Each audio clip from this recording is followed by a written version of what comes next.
할렐루야, 반갑습니다. 제가 여러분과 이렇게 두 번째 만남을 갖게 됐는데요. 이렇게 두 번째 만남을 허락하신 하나님께 감사를 드립니다. 한 1년하고 조금 더 지난 것 같습니다. 작년에 와서 제가 사이비단 신천지가 어떻게 그리스도인들과 또 교회 공동체를 파괴하는지, 그들이 미혹하는 포교 전략, 전술, 이런 부분을 함께 나누었습니다. 그걸 이어서 오늘은 그들의 미혹 교리를 함께 분별하는 그런 시간을 가졌으면 좋겠습니다. 여러분, 이단의 미혹은 지나간 과거의 이야기입니까? 그렇지 않습니다. 추억 정도로 생각하는 분들이 계십니다. 그런 일이 있었지, 미혹하는 일이 있었지, 이런 정도로 과거형으로 생각하는 분이 계시는데 절대 그렇지 않습니다. 우리의 삶의 현장에서 이전보다 더욱 치밀하고 더 공격적으로 또 교활하게 우리의 영혼을 노리고 있는 집단이 바로 사이비 이단들입니다. 그래서 미혹은 현재 진행형입니다. 많은 분들이 이제 한번 지나가면 끝났다고 생각하는 분들이 계시는 것 같습니다. 절대 그렇지 않습니다. 호시탐탐 노리고 있기 때문에 누구든지 잠시는 깨어 있을 수 있습니다. 근데 항상 깨어 있는 게 어려운 거죠. 신천지 같은 경우에는 지금 이제 그들이 원했던 건축을 완성을 했습니다. 완공을 했습니다. 원래 이제 안드레 지파 같으면 광안동이 본부입니다. 그 건물도 지금 쓰고 있습니다. 그거는 이제 청년들이 쓰고 있고, 본부 건물이 동구 범일동에 건축이 됐습니다. 지하 2층, 지상 7층으로 건축이 완공이 됐습니다. 그래서 9월 30일 이제 입당을 했죠. 그들이 입당을 하고 이제 포교의 동력을 더 얻은 겁니다. 적지 않는 규모로 건축이 시도됐고요. 위장이자 또한 불법 건축물이기도 합니다. 그래서 이걸 어떻게 효과적으로 대응할까? 이게 지금 우리 교회의 고민이기도 합니다. 수료식을 했습니다. 수료식은 이제 신천지 교리를 다 배우고 신천지 교회에 입교하는 사람들이 하는 단계가 수료식입니다. 4,500명 정도가 수료했습니다. 9월 30일 날.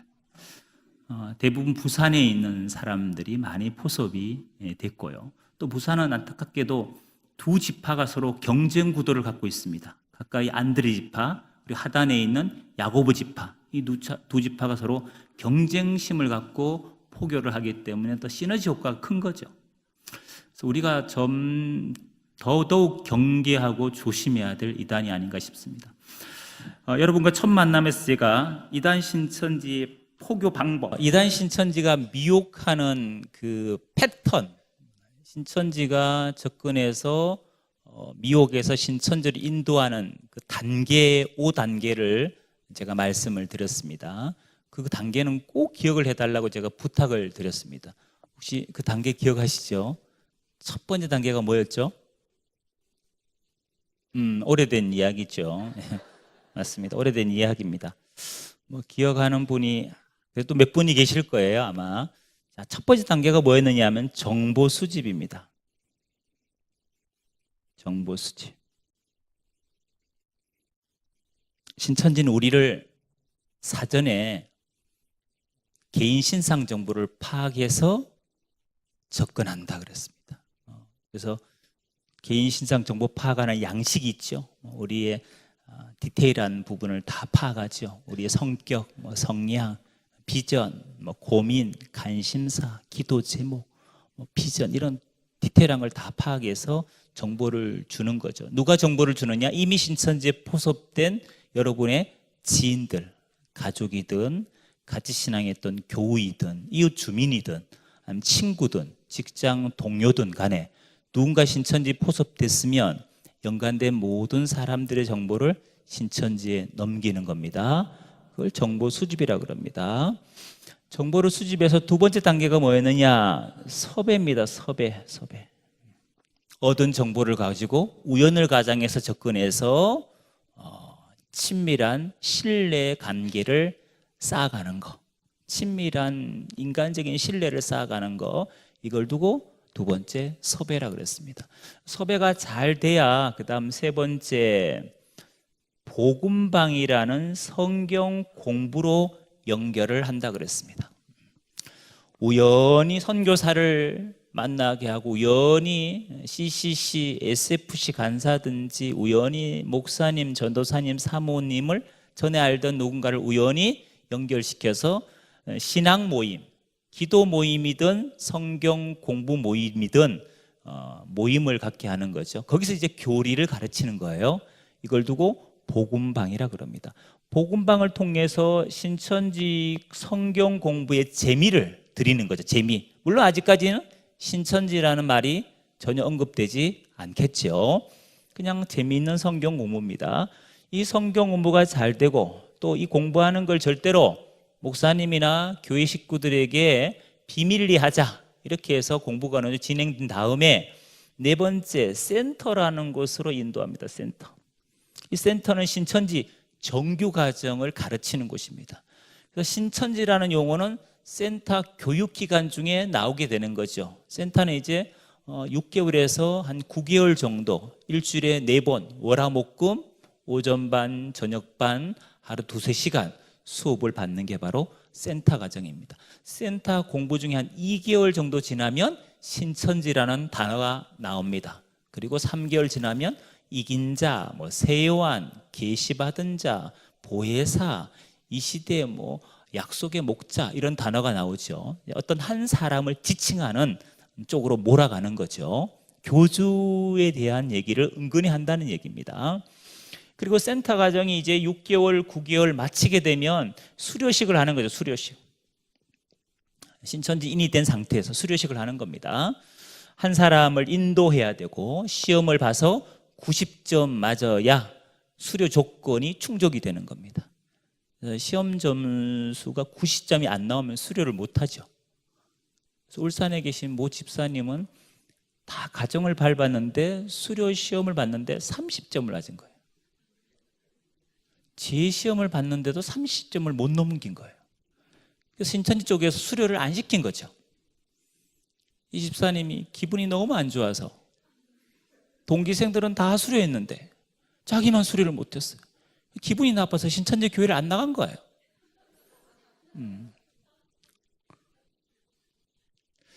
비질려서 안 나가야 되는데 점수가 안 나와서 못 나간 거예요.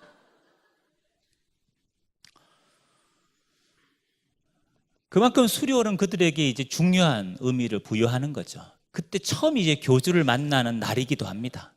그리고 수료해야 이제 신천지 교회를 출입할 수 있는 아이디 카드가 나오게 됩니다. 지문 인식을 할 수 있게 되고, 요즘 이제 스마트폰에 다 그걸 내장시켜서 스마트폰으로 인증을 하죠. 인증을 해야 신천지 교회 문이 뭐 하느냐? 열리는 거죠. 그래서 그들식이 예배와 교육과 훈련에 참여할 수 있는 겁니다. 여기서 양육받고 훈련받은 포교에 관련된 모든 것들을 습득한 사람이 다시 이제 현장에 투입돼서 정보 수집하고 섭외하고 복음방 거쳐서 센터 인도하고 신천지 교회로 미혹하는 이 패턴을 제가 1년 전에 말씀을 드렸습니다. 기억을 조금 하시죠? 기억나십니까? 진짜죠? 그래. 이건 외우셔야 됩니다. 이건 외우셔야 돼요. 외우셔야 돼요. 자, 몇 번의 스푼별하면 제일 좋다고 그랬습니까? 제가 복음방이라 그랬습니까?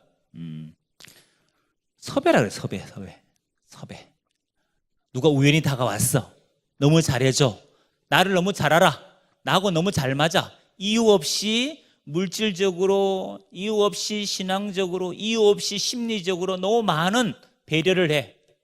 그런 이유 없는 과잉 친절을 받았으면, 또 우연히 만났으면 한 번쯤은 생각을 하셔야 됩니다. 이 사람이 혹시 나를 이미 내 정보를 파악하고 우연을 가장해서 의도적으로 접근한 신천지인 아닐까? 혹시 이 생각을 한번 해야 됩니다. 그리고 우연히 삼자를 매칭해서 선교사든 목사든 전도사든 누군가 삼자를 매칭해서 성경 공부를 제안했다. 집이나 사무실이나 스터디룸, 카페에서 조용히 은밀히 성경 공부하자고 제안했다. 절대로 목사님이나 가족한테 말하지 말라 그랬다. 그럼 그거는 뭐냐? 복음방이에요, 복음방. 그래서 이 섭외는 심증이죠, 심증. 혹시. 근데 우연히 누구 삼자를 매칭해서 성경 공부를 하자 그랬다. 비밀리 하자 그랬다. 요거는 심증이 아니죠. 물증이죠, 물증. 혹시, 역시 이러는 거죠. 혹시 했는데 역시 100% 신천지인 거예요. 그 다음엔 속아주는 척하면 어디까지 갈까요? 센터까지 인도하는 거죠. 자기는 선교지로 떠나야 되니까, 안식년이 끝나 선교지로 가야 되니까 훌륭한 아카데미, 바이블 아카데미 하우스로 소개해 주겠다는 거죠. 여기는 아무나 가는 게 아니고 면접을 봐서 합격된 사람이 갈 수 있다. 그래서 이제 센터로 이끌어 가는 거죠. 월화목금 6개월, 8개월 이렇게 공부를 시키는 거예요. 자, 여기 교리를 듣게 되는 건 몇 번부터냐? 3번째부터입니다. 복음방, 센터나 위장교회, 그리고 신천지 교회에서는 소위 신천지 교리를 듣게 됩니다. 그 신천지 교리를 제가 오늘 여러분들에게 좀 말씀을 드리고 싶습니다. 자, 신천지가 왜 사이비 이단이냐? 물론 포교법을 봐도 이단인 걸 알 수 있어요. 그러나 좀 더 구체적인 것은 그들이 가르치는 교리 안에서 우리가 발견할 수 있습니다. 왜 사입이 이단인지. 자, 그 신천지의 핵심 교리를 정리를 하면, 신천지 핵심 교리를 정리하면 딱 신천지 핵심 교리는 3가지입니다. 3가지. 그게 복음방이든 소그룹으로 미혹하는 복음방이든 아니면 센터 100명, 150명 앉혀놓고 강의식으로 미혹하든 아니면 신천지 교회에서 가르치든 그들의 핵심 교리는 딱 3가지로 요약할 수 있습니다. 첫째, 실상 교리를 가르칩니다. 두 번째, 육체 영생 교리를 가르칩니다. 세 번째, 성경 공부 교리를 가르칩니다. 이 성경 공부 교리는 다른 말로 말씀의 짝풀이다, 성경 66권의 짝을 맞춰가는 짝풀이다 이렇게도 표현하고, 또 다른 말로 일명 비유풀이다, 성경을 비유로 봐야 된다. 비유한 씨, 반, 나무, 새, 비유한 불, 양식, 그릇, 누룩, 가마, 성경을 다 비유로 봐야 된다. 비유 모르면 천국 비밀을 알 수가 없다. 비유풀이, 다른 말로 영적 해석이다. 성경을 알레고리컬하게 봅니다. 문자대로 보면 육적 해석, 비유로 보면 영적 해석, 이런 식의 표현을 합니다. 요 3가지가 신천지의 무슨 교리냐? 핵심 교리입니다. 핵심 교리. 한 번만 따라할까요? 실상 교리, 육체 영생 교리, 성경 공부 교리.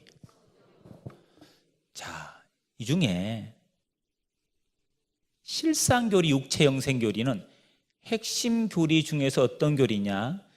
이단 신천지의 중심 교리입니다. 무슨 교리라고요? 중심 교리. 그들의 가르침의 뭐냐? 결론이에요, 결론. 그들의 가르침의 끝이에요. 그러니까 신천지 입장에서는 기독교인이나 불신자나 뭘 믿게 하고 싶은 거냐? 이 중심 교리를 받아들이게 하고 싶은 거예요. 이걸 믿게 하고 싶은 거죠. 여기까지 이르지 아니하면, 이 중심 교리를 받아들이지 아니하면 그동안 정보 수집한 것도, 섭외한 것도, 복음방 한 것도, 센터에서 6개월 동안 공부시킨 것도 아무 의미가 없는 거예요. 이걸 받아들이고 인정해야 그동안의 수고가 결실한 거예요. 이 중심 교리를 믿게 하려고, 이 결론 교리를 믿게 하려고 미끼로 사용하는 게 뭐냐? 미끼.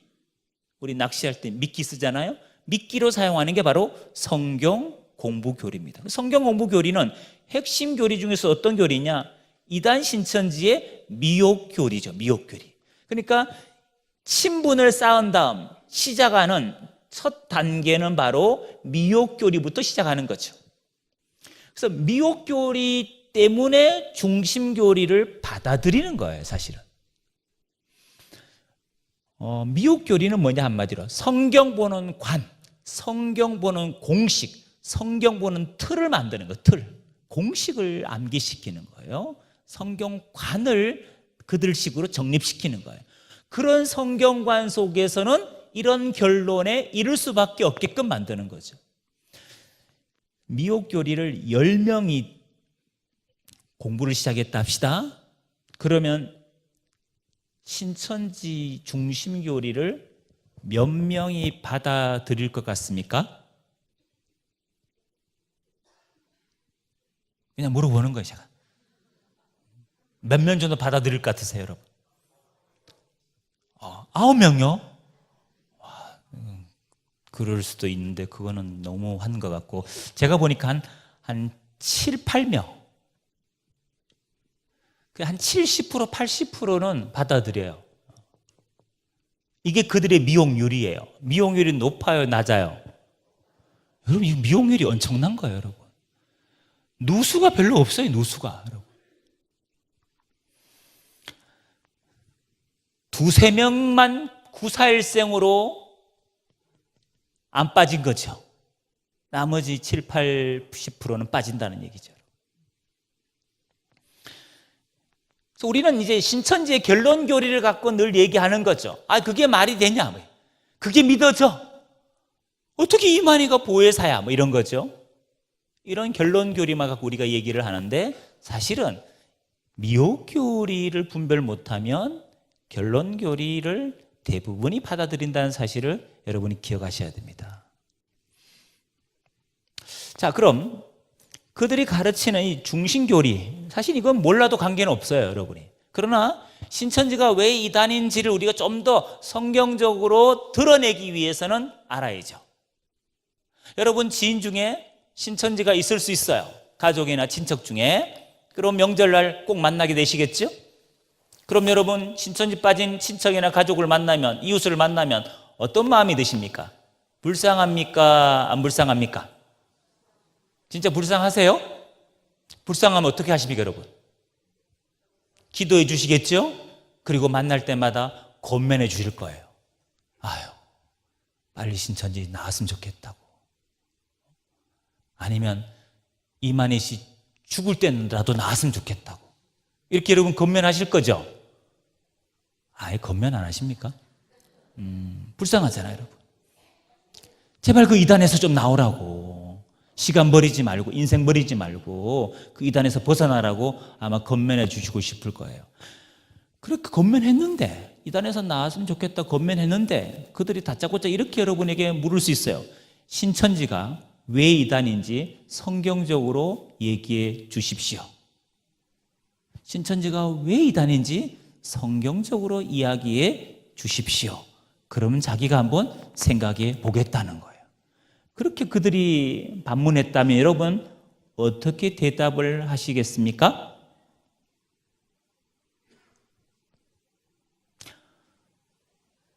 우리 목사님께서 이단이라 그랬어.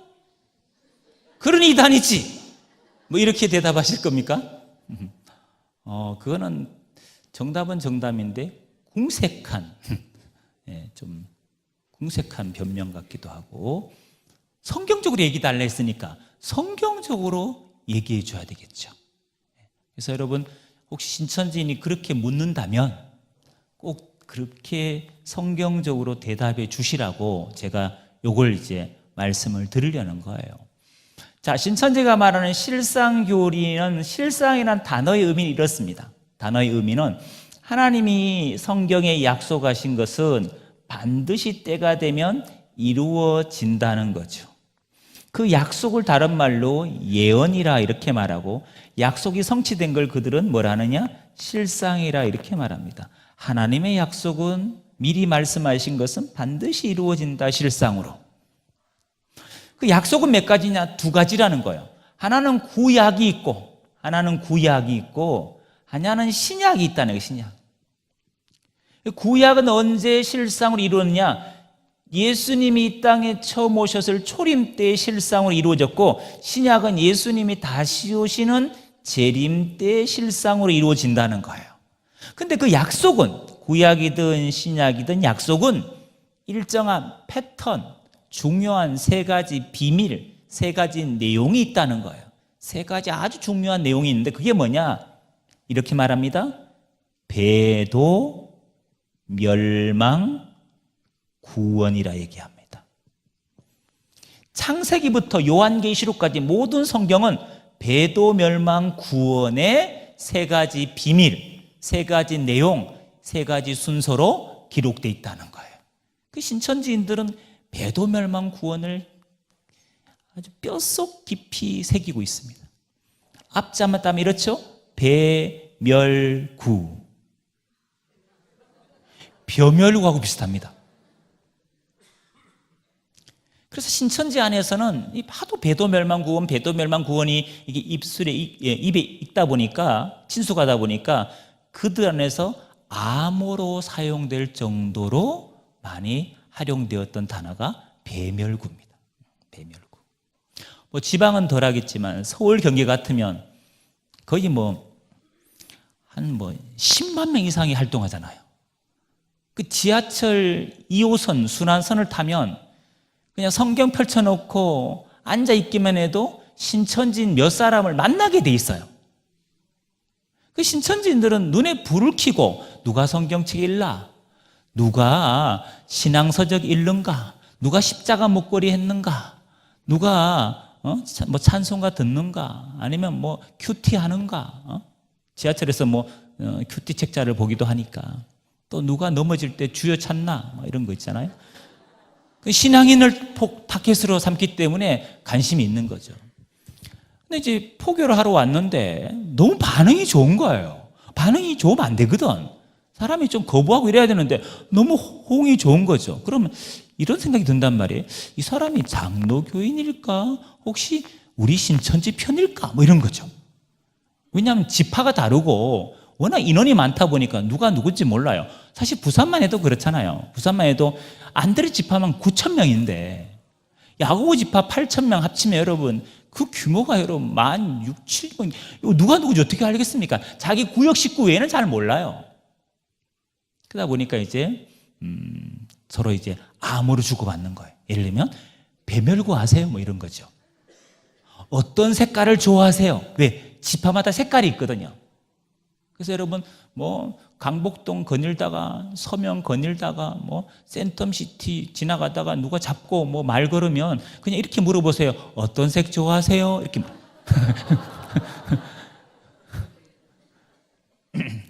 눈빛이 달라질 수 있어요. 그럼 신천지예요, 그거는.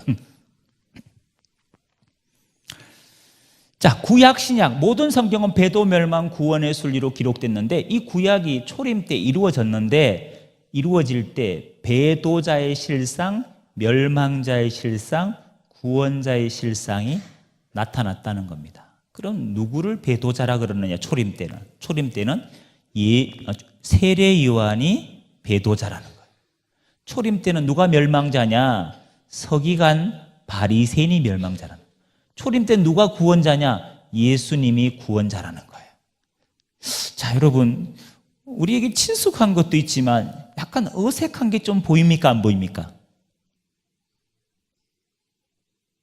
배도자, 멸망자, 구원자를 얘기할 때 좀 생소하고 저거 아닌데 이런 게 있어 없어요?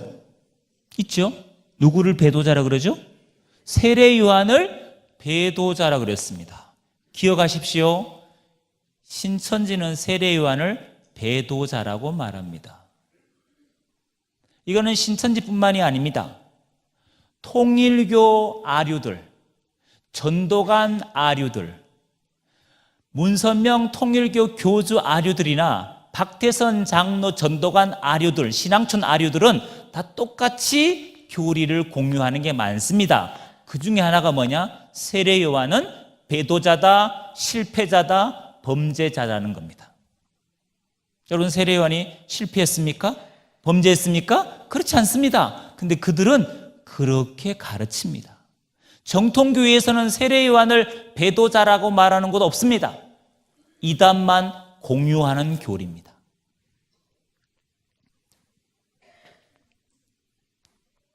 근데 희한한 게 있습니다.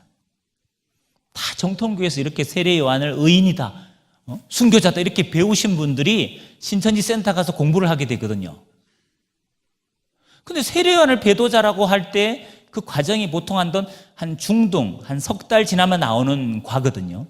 세례 요한을 배도자라 그러면 어떻게 반응을 보여야 될까요? 그동안엔 은혜를 못 챘어도 세례 요한을 배도자라 하는 순간 충격받아갖고, 야, 이건 아니다. 어떻게 세례 요한이 배도자야?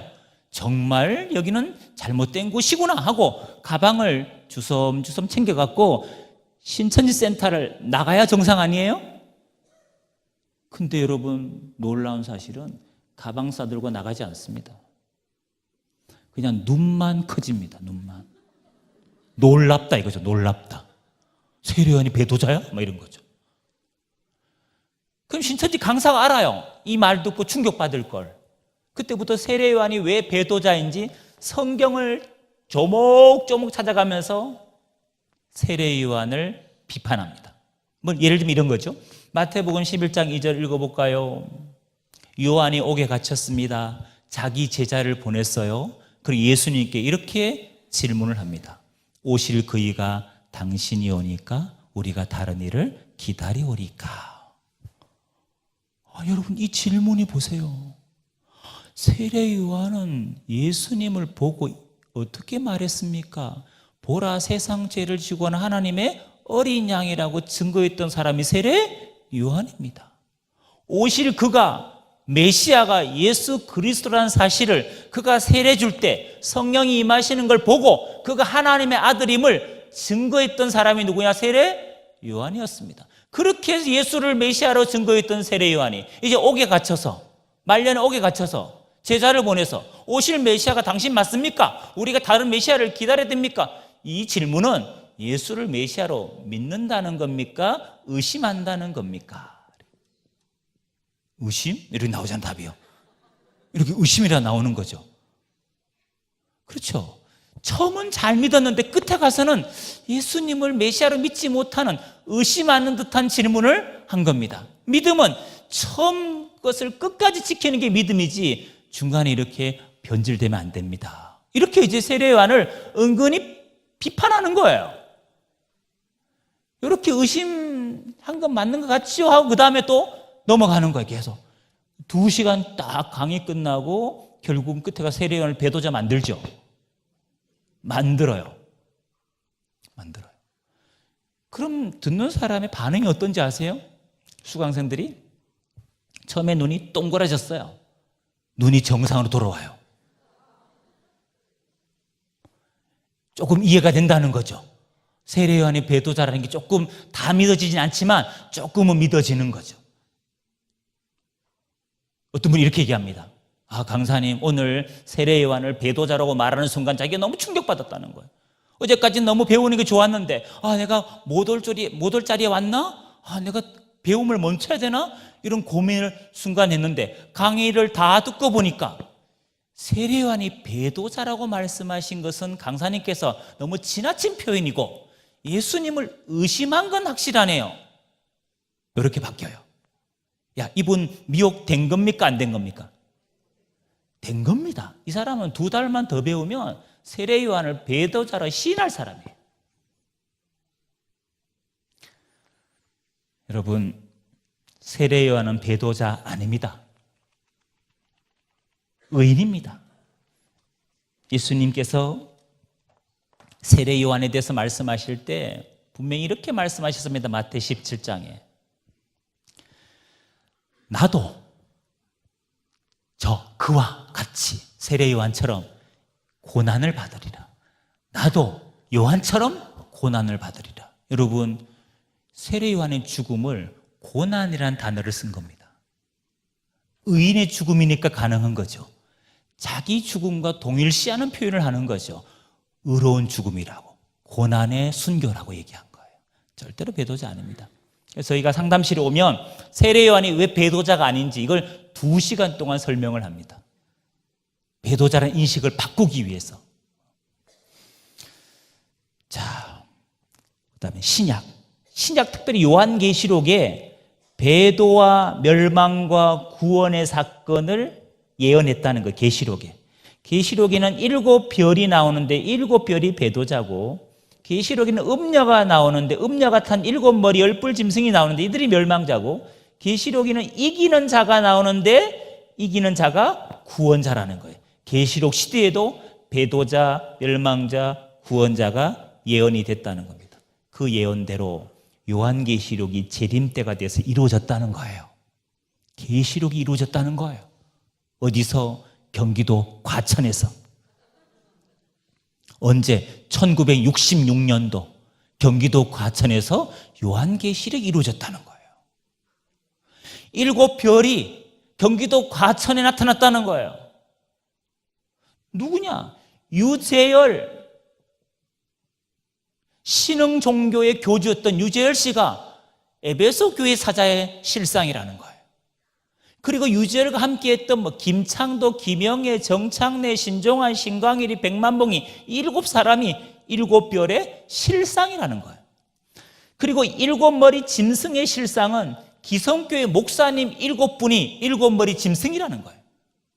오평호 목사님, 탁성화 목사님, 탁명화 목사님, 원세호 목사님, 김정도 목사님, 김봉관 목사님, 이런 7분이 7머리 짐승의 실상이라는 거예요.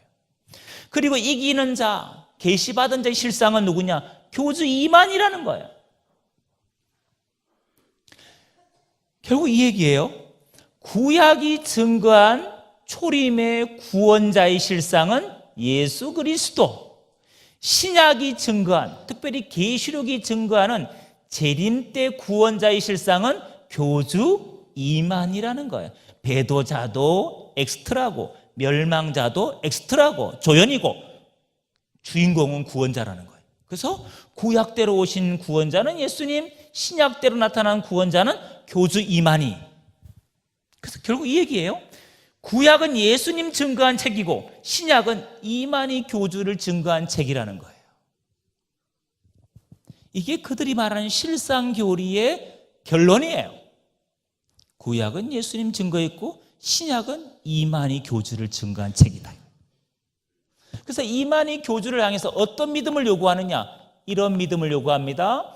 마태복음 16장 16절에 보니까 가이사라 빌립보에서 베드로가 예수님을 향해서 고백했던 말 기억나십니까? 주는 그리스도시요 살아계신 하나님의 아들이다. 그 고백을 해야 그리스도인으로 구원을 받듯이 재림 때는 이만희 교주를 향해서 주는 그리스도시요 살아계신 하나님의 아들이라 고백해야 신천지인으로 구원을 얻을 수 있다는 거예요. 그래서 이만희 교주를 마음으로 믿고 입으로 시인해야 구원 얻는다는 거예요.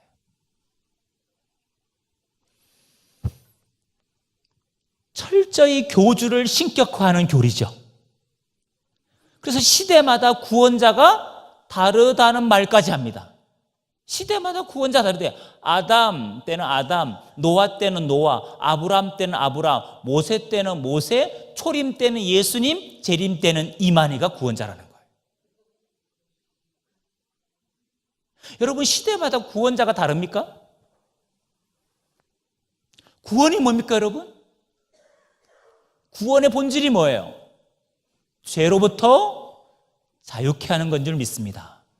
죄 사함의 문제가 해결되어 그게 구원이죠. 그 구원자는 누구밖에 없죠? 예수님밖에 없습니다. 어디에 그런 구절이 있습니까? 예수님밖에 없다는 게.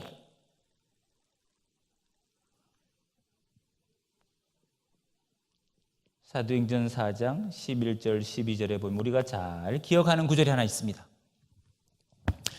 예수는 너희 건축자들의 버린 돌로서 집 모퉁이의 머릿돌이 되었느니라. 12절 다른 이로는 구원 얻을 수 없나니 천하인간의 구원 얻을 만한 다른 이름을 우리에게 주신 일이 있다 없다? 없다. 유일하다는 얘기거든요, 예수님이. 자기 백성을 저희 지에서 구원할 자는 예수님 한 분밖에 없잖아요. 시대를 물어나고 구원자는 누구밖에? 예수밖에 없어요. 근데 신천지는 예수님은 과거의 구원자예요. 이 시대는 누가 구원자냐? 교주가 구원자예요. 교주가. 그래서 교주 이만희를 신격화해 가는 거죠. 신천지 안에 가면 뭐 이만희 형상도 만들어 놓고, 그래서 거기 왕포도 입혀 놓고, 또 신천지 찬송가 가보면, 신천지 찬송가 43장을 가보면 아주 노골적인 찬양이 나옵니다. 후렴구에 오늘 나신 만이왕을 찬양하며 경배하자. 아예 교주 이름을 넣어놨습니다. 만이왕이라고. 신천지에서는 이만희가 만왕의 왕, 만주의 주예요. 이 시대 그리스도, 구원자, 메시아예요. 그렇게까지 신격화해놨습니다. 찬송가의 이름을 넣어서 부를 정도로. 여러분, 자, 왜 신천지가 사이비 이단인지 신천지인들이 물어보면 대답해 줄 수 있겠죠? 제가 왜 설명을 드렸느냐 하면, 신천지인들이 왜 신천지가 이단이냐 물어보면 이걸 근거로 얘기해 주시라고 제가 설명드린 거예요. 여러분이 그냥 듣고 저래서 이단이구나, 이게 다가 아니고 그들에게 왜 이단인지 증명해 달라고 제가 부탁드리는 거예요. 근데 대답하시는 거 보니까 이해는 하겠는데 말은 못하겠다, 이런 건가요? 자, 두 번째, 여러분 실상교리를 들어보니까 황당하죠? 황당하죠? 두 번째, 육체영생 교리는 더 황당합니다. 육체영생, 신천지가 추구하는 겁니다. 신천지는 이런 그림을 많이 그립니다. 산을 표현한 거예요. 산, 작은 산, 크고 높은 산. 작은 산은 장로교, 감리교, 성결교, 침례교, 순복음, 구세구는 작은 산. 뭐가 작냐? 말씀의 수준이 낮다는 거예요.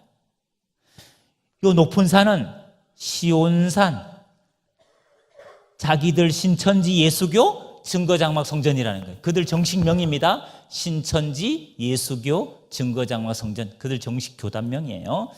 여기는 말씀의 수준이 높다는 거예요.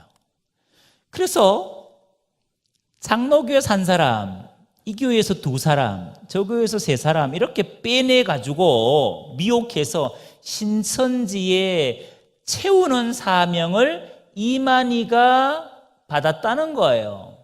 몇 명을 채우는 사명을 받았느냐? 14만 4천 명을 모으는 이 첫 열매를, 그들은 이걸 추수라 그래. 추수하는 사명을 이만희가 받았다는 거예요. 지금은 추수 때라는 거죠. 추수 때는 밭에 있는 곡식을 곡간에 채우는 게 추수라는 거예요. 그래서 기존교회를 밭, 신천지 자기들은 곡간, 밭에서 곡간, 이게 그들이 말하는 추수예요. 사람 빼내오는 거. 그걸 그들은 좋은 말로 추수한다 이렇게 말해요. 기존 교회를 밭이라고 규정한 것이 이제 그들의 교리예요. 그러니까 어디가 추수해야 되느냐 물으면 그들은 밭에가 추수해야지. 이 말은 신천지는 교회 가서 사람을 빼내야 하는 거죠. 왜 교회 침투하느냐 이런 말씀을 하시잖아요. 그 이유가 바로 여기 있는 거죠. 기존 교회를 밭이라 규정했어요. 그러니까 성경을 다 오해한 거죠. 마태 13장 38절에 예수님은 밭을 뭐라 했느냐? 밭을 세상이라 그랬는데 신천지는 예수님의 해석이 마음에 안 든 거예요. 예수님 해석이 부족한 거예요. 그래서 밭은 밭인데 세상은 세상이다. 어떤 세상이냐? 믿는 자의 세상이다. 믿는 자의 세상이다. 믿는 자의 세상이 어디냐? 교회지. 이렇게 성경을 더한 거예요. 예수님 말씀을 가감하면 안 되는데 가감한 거죠. 그 오해 때문에, 이 성경에 대한 오해 때문에 그들은 교회에 와서 사람을 빼내가는 거예요. 그래서 우리는 이단 신천지와 싸움을 우리 정통교회는 피할 수 없어요. 그들의 교리 때문에. 여러분 신천지 만나면 꼭 한마디 해주세요. 아니 교리적으로 보면 밭에가 추수해야 된다는데 그럼 밭이 교회라며. 그럼 교회가 사람을 빼내야지 왜 요즘은 불신자를 그렇게 미혹하세요? 이 말씀 한 말씀 좀 해주세요. 요즘은 신천지인들이 교인들 미혹하는 숫자가 40%, 불신자 미혹하는 숫자가 60%예요. 60%.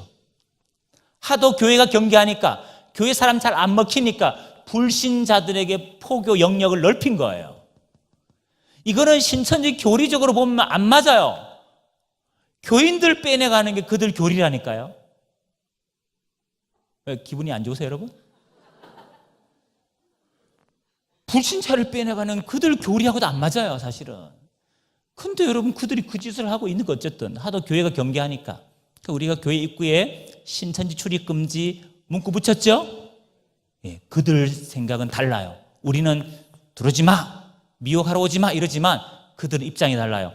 오라는 곳은 없어도 갈 곳은 많아요. 계속. 그래서 우리가 뭐 붙인다고 다가 아니고 여러분이 개인적으로 밖에 나가서 집이나 어떤 직장이나 학교나 어디든 신천지 만나면 당당하게 그들의 잘못된 교리를 갖고 여러분이 논쟁할 수 있어야 돼요. 받아들이든 받아들이지 않든 그거는 하나님이 하실 일이고 우리는 뭐가 옳고 그른지 알리는 일은 우리가 해야 된다고요, 여러분. 왜 이만희가 구원자가 될 수 없는지 그걸 우리가 성경적으로 증명해 줘야 된다고요, 여러분.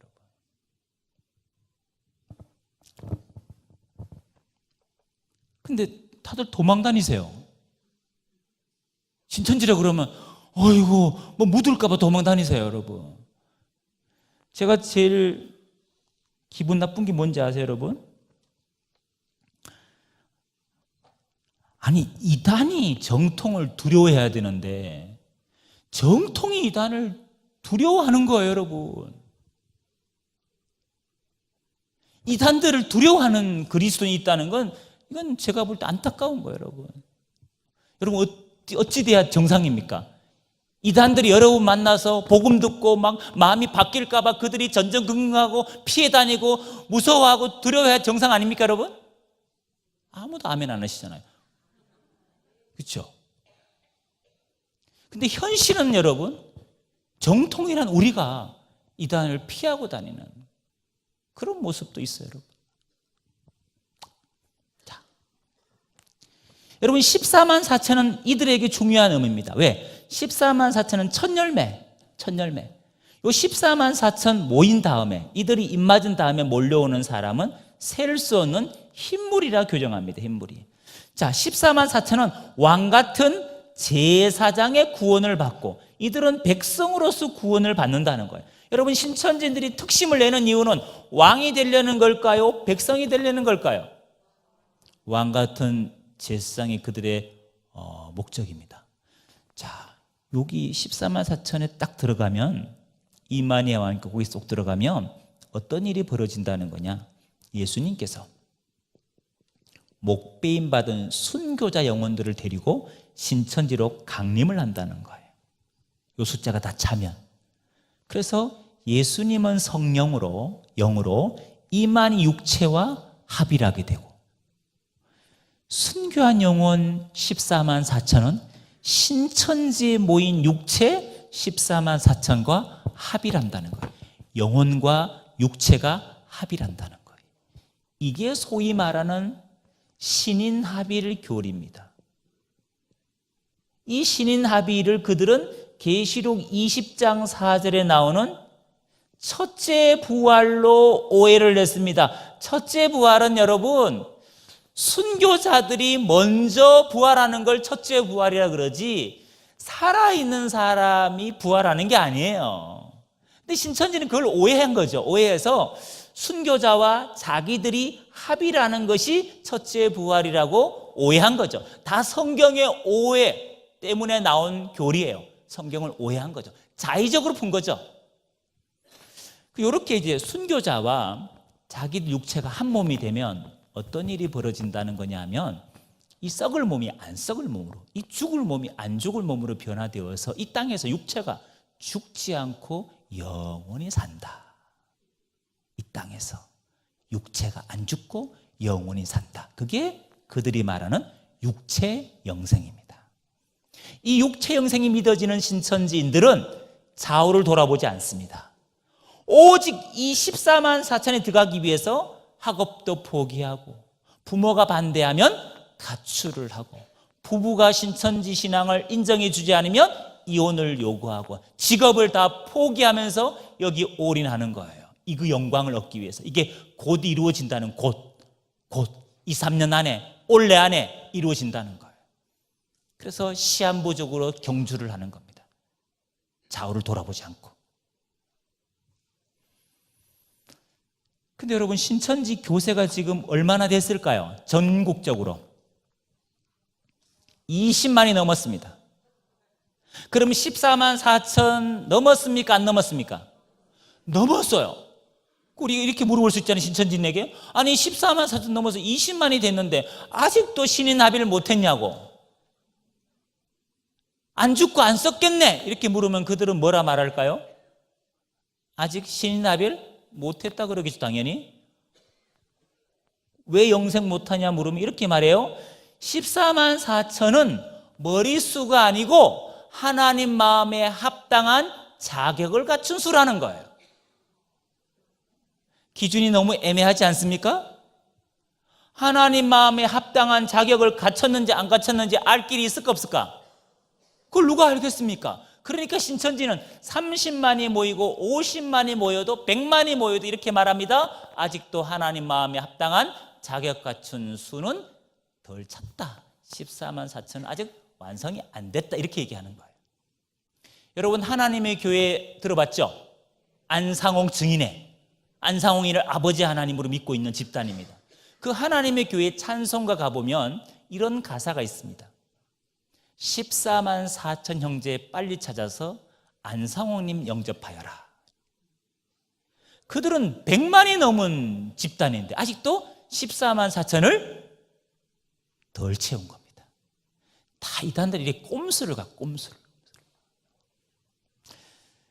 자, 뭐 신천지인들이야 14만 4천 자격이 안 돼서 아파서 돌아가시고, 연로해서 돌아가시고, 사고 나서 돌아가시고 하겠죠. 근데 절대로 죽으면 안 될 인간이 하나 있습니다. 누굴까요? 이만입니다. 이만희. 이 사람은 육체 영생이 확증된 사람이기 때문에, 즉 예수님 마음에 합당한 사람이기 때문에 죽으면 안 되는 거예요. 그들 교리적으로 보면. 이분이 지금 연세가 88세입니다. 죽을까 안 죽을까요?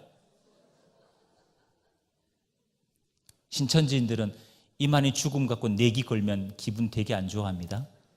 근데 막상 돈을 걸라 그러면 안 걸어, 한 푼도. 내심 죽는 걸 믿는가 봐. 하여튼 거금을 못 걸어요, 거금을. 이만희 씨가 죽는지 안 죽는지 여러분 어떻게 알 수 있습니까? 이분이 죽는지 안 죽는지 어떻게 알 수 있습니까, 여러분? 제가 보니까 해마다 늙어가시더라고요. 늙어간다는 건 죽어간다는 겁니다. 최소한 영생하려면 늙는 거라도 멈춰야 되지 않겠습니까? 네. 자꾸 의료기기 신세를 지시고 하는 거 보니까, 입원하시고 수술 받는 거 보니까 확실히 늙어가고 있습니다. 근데 신천지는 늙어가는 걸 보고도 죽을 거라고 믿지는 않습니다. 영원히 살 거라고 확신합니다. 신천지 빠진 사람들이 한결같이 하는 말이 있습니다. 이만희 씨 죽으면 나올래? 그러면 죽으면 나오지. 이런, 죽으면 나오지. 진짜 죽을 걸 믿어서 그런 게 아니고 안 죽을 걸 확신하니까 얘기하는 겁니다. 그랬더니 이만희가 죽으면 어떻게 될까요, 여러분? 신천지인들이 여러분 큰 충격을 받습니다. 영적으로 공황 상태에 빠집니다. 안 죽을 사람이 죽으면 그래 되겠죠. 그때는 신천지는 초상집이고 우리는 그들을 건질 수 있는 좋은 기회입니다, 여러분. 그 불쌍한 영혼들을 복음만으로 그리스도에게로 인도하는 좋은 호기입니다. 호기, 여러분. 여러분이 아는 지인이 있으면 꼭 그때라도 그분을 예수께로 인도할 수 있는 기회니까 놓치지 마시라고요. 좀 관심을 갖고 언제 돌아가셨는지 좀 관심을 가지시라고요. 여러분들은 신천지 빠진 가족이 없어서 별로 관심이 없죠?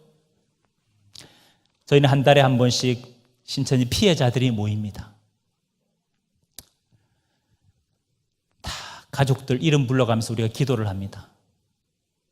저희 쪽에 연결된 사람만 최소한 200명이 넘습니다. 다 부산에 있으신 분들이죠. 그분들은 여러분 피눈물이죠, 피눈물. 이만희 죽기를 정말 손꼽아 기다립니다. 왜 저렇게 오래 사는지, 뭘 먹어서 오래 사는지.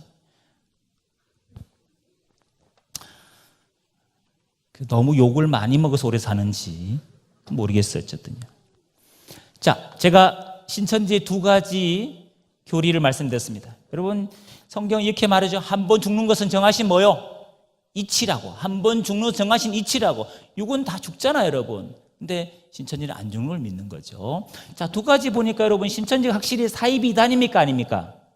이단이 맞지요? 자, 이 말도 안 되는 중심교리, 결론교리를 10명 중에 7, 8명이 받아들인다. 이게 놀라운 거죠, 여러분. 끝을 들어보니까 이건 말도 안 되는 교리잖아요. 근데 이 끝을, 이 중심교리를 만약에 처음부터 이야기를 했으면 어떨까요? 아무도 신천지 안 빠집니다. 아무도 거기 미혹되는 사람 없습니다. 근데 이거는 그저 결론교리였습니다. 시작은 뭐로 한다고요? 미혹교리로 합니다. 그러니까 미혹교리를 분별하지 못하면 이 말도 안 되는 실상 육체형생 교리를 받아들이는 거예요. 미혹교리를 분별하는 사람은 결론까지 갈 이유가 없는 거죠. 중요한 건 미혹교리에서 분별하느냐 못하느냐는 겁니다. 오늘 우리 읽었던 본문이 뭐죠? 요한일서 4장 1절이죠. 내용이 뭐였습니까? 사랑하는 자들아, 사랑하는 자들아, 영을 다 믿지 말고 오직 영들이 하나님께 속하여나 뭐하라? 분별하라. 여러분, 미혹교리에서 영을 분별하셔야 됩니다. 많은 거짓 선지자가 세상에 나왔기 때문에 우리는 진리의 영인지 미혹의 영인지 적그리스도의 영인지 분별을 해야 됩니다. 근데 여러분, 사랑하는 자들이 분별해야 됩니다. 그리스도인이 분별해야 되는 거예요. 여러분, 신앙의 연수가 오래됐다고 영 분별을 잘할까요? 제가 보니까 그렇지 않더라고요. 신천지 모태신앙인이 제일 많아요. 신앙의 연수 문제가 아니에요. 그럼 직분이 있으면 영을 잘 분별할까요? 그것도 아닙니다. 신천지 가보세요. 장로님부터 해서 없는 분이 없어요. 직분이요. 다 기존교에서 받은 거죠. 그래서 빠지더라고요. 여러분, 영은 어떤 그리스도인이 잘 분별할까요? 성령 안에서 말씀과 기도로 깨어있는 사람만이 잘 분별합니다. 깨어있는 사람이 잘 분별합니다. 여러분, 이 시간 한번 신천지식의 성경 공부, 요 미혹교리를 한번 분별을 했으면 좋겠습니다. 요걸 분별하시는 분은 신천지 빠질까 안 빠질까요? 안 빠져요. 이걸 분별 못하시는 분은 빠질 수 있어요. 제가 한번 여러분이 영 분별을 잘하는지 못하는지 한번 테스트를 해보려고 그래요, 지금요. 제가 신천지 미혹교리를 여러분에게 샘플로 보여드릴 거예요. 요렇게 미혹한다고, 요렇게 성경 가르치면서 혹한다고 제가 샘플로 보여드리려고 그래요. 자, 그래서 한번 집중해서 한번 분별해 보시기 바랍니다. 네. 가끔 이제 주무시다 일어나신 분이 있는데 그분들 입에서 놀라운 표현이 나와요. 미혹교리 하는데도 불구하고 놀라운 답변이 나오죠. 그런 불상사가 없으려면 주무시지 마시고 눈을 부릅뜨시고 어떻게 미혹하는지 한번 잘 보시기 바랍니다. 요한복음 17장 3절에 보니까 예수님이 이렇게 말씀하셨습니다. 영생은 곧 유일하신 참 하나님과 그의 보내신 자 예수 그리스도를 아는 것이다. 영생 구원은 하나님과 예수님을 믿는 것, 이건 우리가 다 알고 있는데 예수님이 여기서 강조한 것은 믿음을 강조한 게 아니라 영생 구원은 하나님 예수님 아는 것이라고 강조했습니다. 아는 게 얼마나 중요하면 이렇게 예수님께서 말씀을 하셨을까요? 구원 영생은 아는 거다. 뭘 아는 거냐? 하나님과 예수님을 알아야 된다는 거예요. 그럼 하나님을 아는 게 영생이니까 하나님 어떻게 알 수 있을까 여러분? 요한복음 1장 1절을 가서 읽어볼게요. 태초에 말씀이 계시니라. 이 말씀이 하나님과 함께 계셨으니 이 말씀은 곧 하나님이시라. 말씀은 하나님이고 하나님은 말씀이라고 지금 사도 요한이 증거하고 있습니다. 여러분, 하나님의 생각을 알고 싶어. 왜? 영생 얻기 위해서. 하나님의 마음을 알고 싶어. 하나님의 뜻과 계획을 알고 싶어. 영생 얻으려고. 그럼 하나님의 생각과 마음과 뜻이 어디 기록됐느냐? 누가 하나님이냐? 말씀이 하나님이니까 말씀 속으로 들어가 보면, 그 성경 말씀 66권 속으로 들어가 보면 그 66권 성경 말씀 속에 하나님의 생각이 뭔지, 마음이 뭔지, 뜻이 뭔지 낱낱이 기록되어 있다는 거죠. 그러 우리는 성경 말씀을 아는 게 하나님의 생각과 마음과 뜻을 알 수 있는 길이라는 겁니다. 만약에 알지 못하고, 이 말씀을 알지 못하고, 하나님을 알지 못하고 믿음만 강조하면, 믿습니다만 강조하면 어떤 결과를 초래할 수도 있는지 구약성경 호세아 4장 6절을 가서 읽어보겠습니다. 내 백성이, 누구 백성이요? 내 백성. 내 백성은 믿는 백성입니까? 안 믿는 백성입니까? 여호와 이름을 부르는 믿는 백성인데, 믿는 자인데 내 백성이 지식이 없으므로 망하는 도다. 여러분, 하나님을 믿는 백성일지라도 지식이 없으면, 이건 세상 지식이 아니라 하나님의 말씀에 대한 지식이 없으면, 무지하면 멸망할 수 있다고 하나님이 믿는 자들에게 무지함을 경고했습니다. 호세아 6장 6절을 보면 뭐라 그럽니까? 나는 인애를 원하고 제사를 원치 아니하며 번제보다 하나님 아는 것을 원하노라. 여러분, 하나님 원하는 게 뭐냐? 하나님은 인애, 사랑을 원한다 그러죠? 제사를 원하는 게 아니래. 제사가 오늘로 말하면 예배를 원하는 게 아니고, 번제, 우리가 드리는 예물보다 뭘 원하느냐? 하나님은 믿는 백성이, 자기 백성이 하나님의 마음을 알아주기를 원하는 겁니다. 입술이 가까운 게 아니라 마음이 가까워지는 것을 하나님이 기뻐하신다는 거죠. 이거는 믿는 백성들에게 하나님이 경고하신 겁니다. 모르면 안 된다고, 알아야 된다고. 예수님도 마태복음 7장 21절에 이렇게 말씀하셨습니다. 나더러 주여 주여 하는 자마다 다 천국 간다 그러죠? 아닙니다. 주여 주여 다 천국 갈 것이 아니요. 다 천국 갈 것이 아니래요. 주여 주여 누가 합니까? 믿는 사람이 주여하지.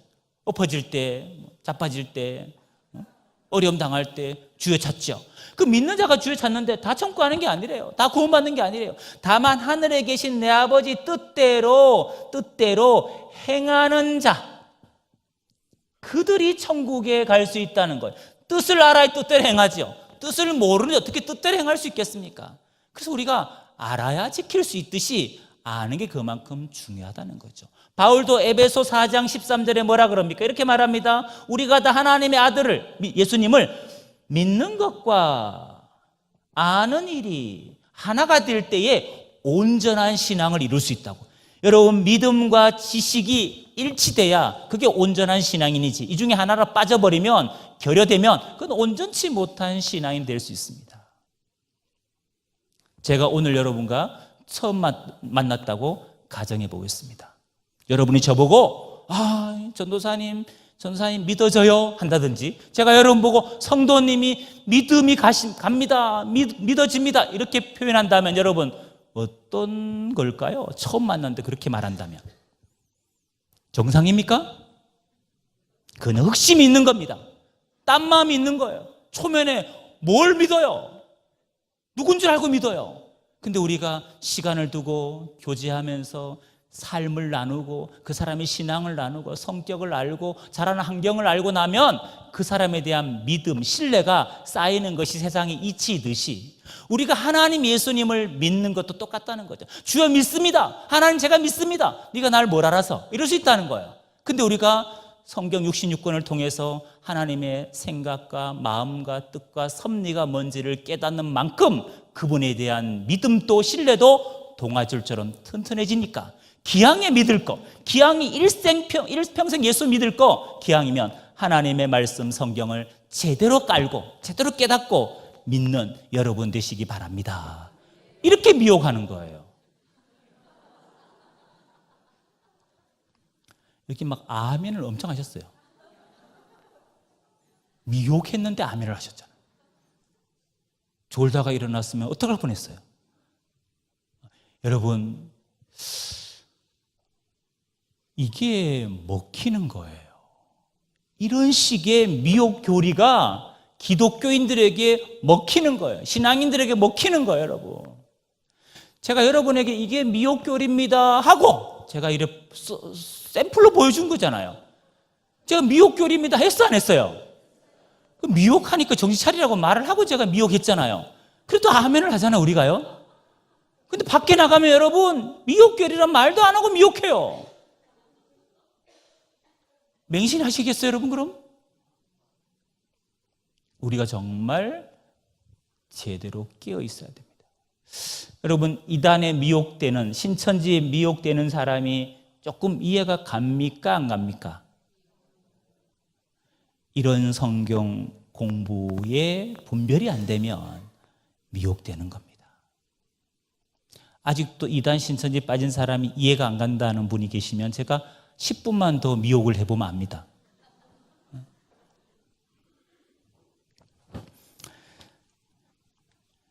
여러분,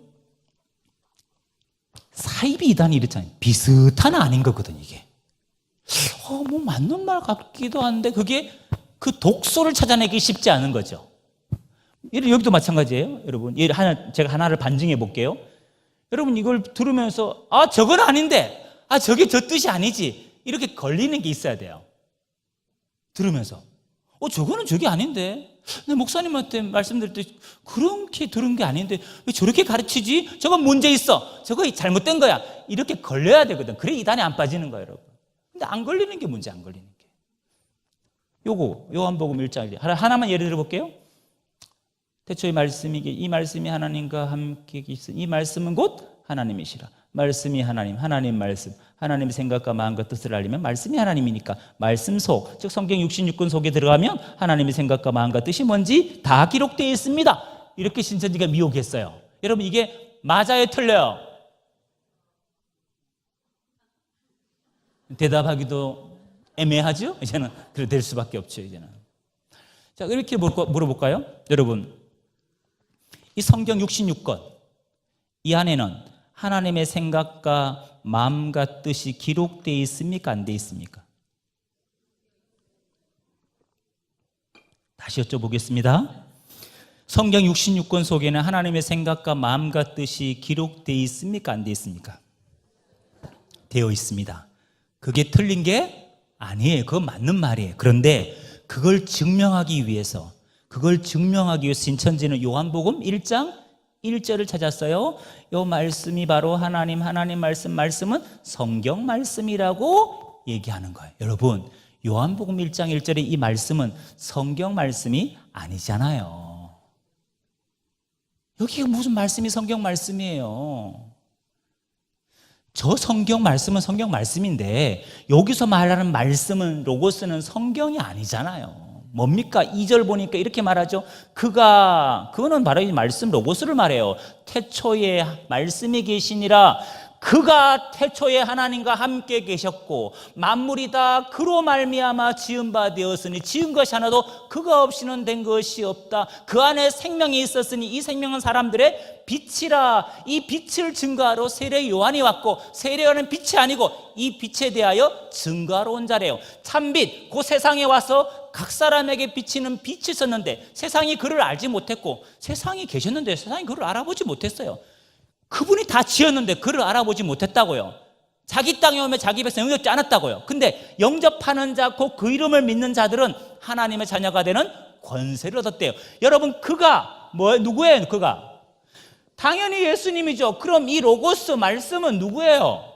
예수님이죠, 여러분. 예수님. 성경이에요, 성경은.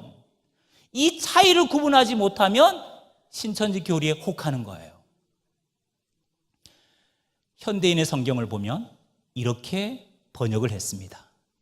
우주가 존재하기 전 말씀 대신 그리스도가 계셨다.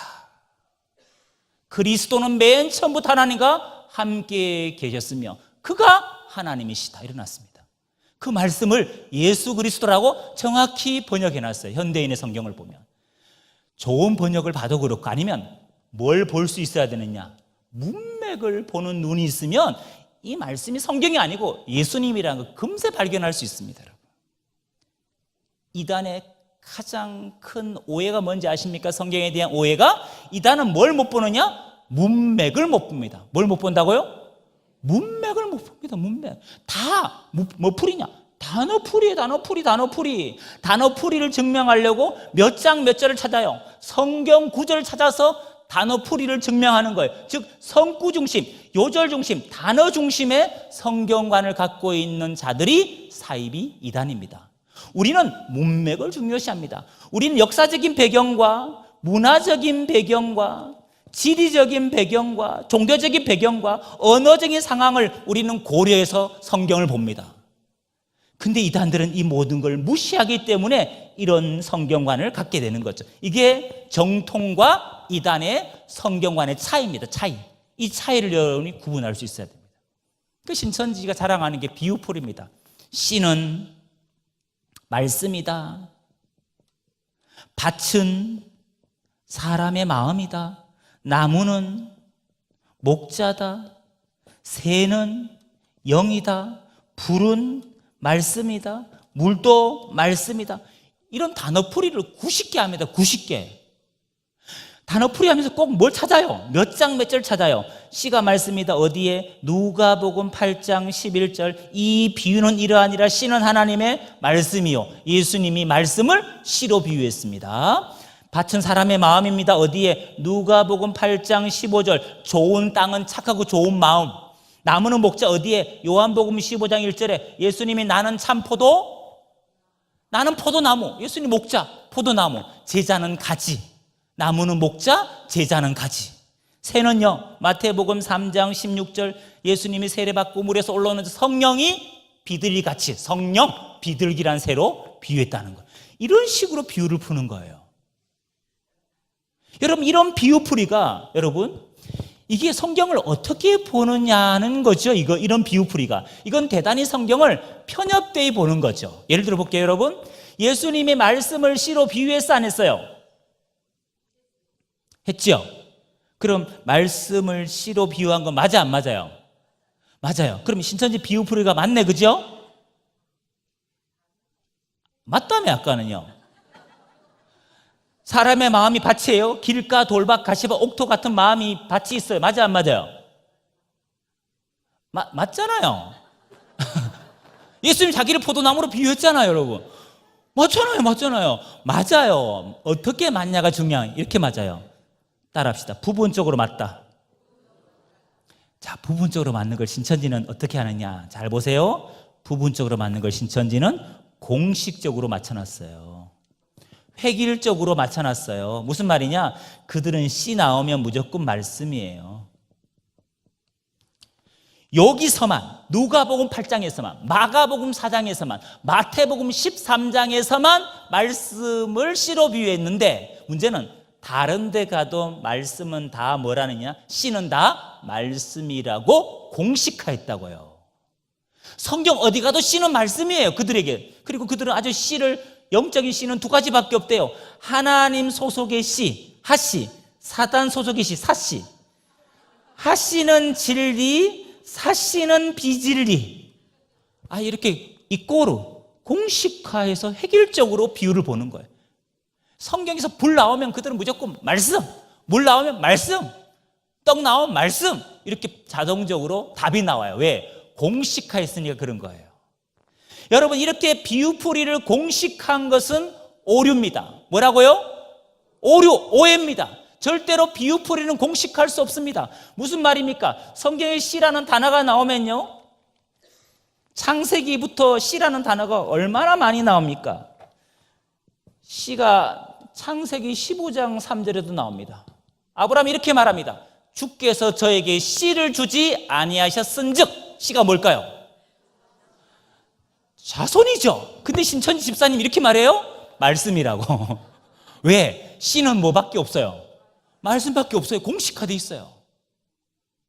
이게 바로 오류예요, 오류. 그래서 이런 분들에게, 신천지 집사님에게 이 창세기 15장 3절을 3번 읽어야 이게 씨가 말씀이 아니라는 게 보여요. 자손이죠, 자손. 여러분 세뇌가 안 됐으니까 벌써 씨가 뭔지 알잖아요.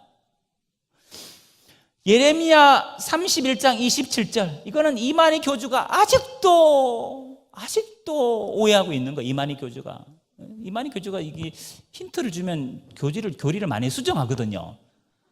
근데 요거는 수정을 안 하고 있어요. 여호와께 가라사대 보라, 내가 사람의 씨와 짐승의 씨를 이스라엘 집과 유다 집에 뿌릴 날이 이르리니. 사람의 씨, 짐승의 씨. 이걸 이만희 교주나 신천지인들은 사람의 씨는 진리, 짐승의 씨는 용, 뱀의 씨니까 비진리, 이렇게 알고 있습니다. 문맥을 보면 사람의 씨, 짐승의 씨는 말 그대로 자손이 번식하는 거고 가축이 늘어난다는 얘기인데 그걸 문맥을 못 보는 거예요. 고린도전서 15장 35절 이하에는 사람의 썩어지는 육체를 심는 씨라 표현합니다. 고린도후서 9장 10절 이하에는 연보, 구제연금을 심는 씨라 표현합니다. 마태복음 17장 20절에는 겨자씨만한 믿음만 있으면 산을 옮길 수 있대요.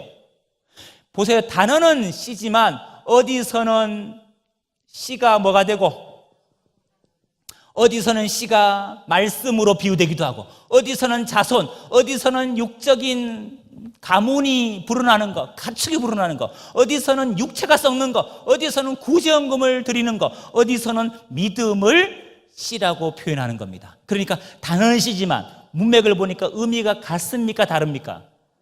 비유는 다양한 의미를 갖고 있는 게 비유입니다. 비유는 다양성이라는 거 꼭 기억하셔야 돼요. 절대로 공식할 수 없습니다. 비유는 다양합니다. 그럼 여러분 보세요. 공식화해서 이렇게 기억하는 게 성경 볼 때 편할까요? 다양한 의미로 보는 게 성경 볼 때 편할까요? 이게 훨씬 더 편합니다. 하나만 외우면 됩니다. 씨는 뭐? 말씀. 어디? 누가복음 8장 11절. 누가 팔팔하게 일일이 씨 뿌렸냐? 누가 팔팔하게 일일이 씨 뿌렸느냐? 씨가 어디 나온다고요? 누가복음 8장 11절. 씨는 뭐라고요? 말씀. 딱 이렇게 몇 장 몇 절 씨는 말씀 딱 주는 거예요. 갖고 외우고 있는 거예요. 그러니까 신천지가 성경 배우면 갑자기 성경이 뻥 뚫리는 거죠. 심플하죠.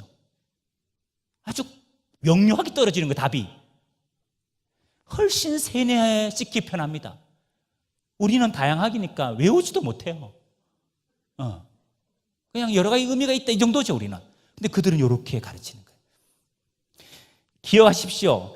이런 성경과는 오해입니다. 그래서 요거 단어 중심, 성구 중심이 이단들이 갖고 있는 성경관이라는 거. 여러분 뭐 수련회 가면, 교회학교 학생 중고등부 수련회 가면, 청년회 수련회 가면 가끔 식사 줄 때 오늘의 성구 외우라 그러더라고요. 외워야 밥을 먹여주고 못 외우면 외울 때까지 밥을 먹는 고난을 겪더라고요. 여러분 성구 외우는 거 좋습니다. 근데 문맥의 의미를 알고 외우셔야 정말 그 성경 구절을 그릇 사용하지 않습니다. 우리가 문맥의 의미를 몰라서 오해해서 잘못 사용한 구절이 얼마나 많습니까? 대표적인 예를 하나 들어볼까요? 욥기서 8장 7절. 내 시작은 뭐가나? 내 나중의 심이 뭐하다? 우리 다 어디다 누구 집에 그 성구를 선물했을까요? 개업집 가서 선물했겠죠. 뭐 잘 되라고, 사업 번창하라고. 그게 그런 구절이냐고, 여러분. 그 문맥이 그런 구절이냐고, 여러분.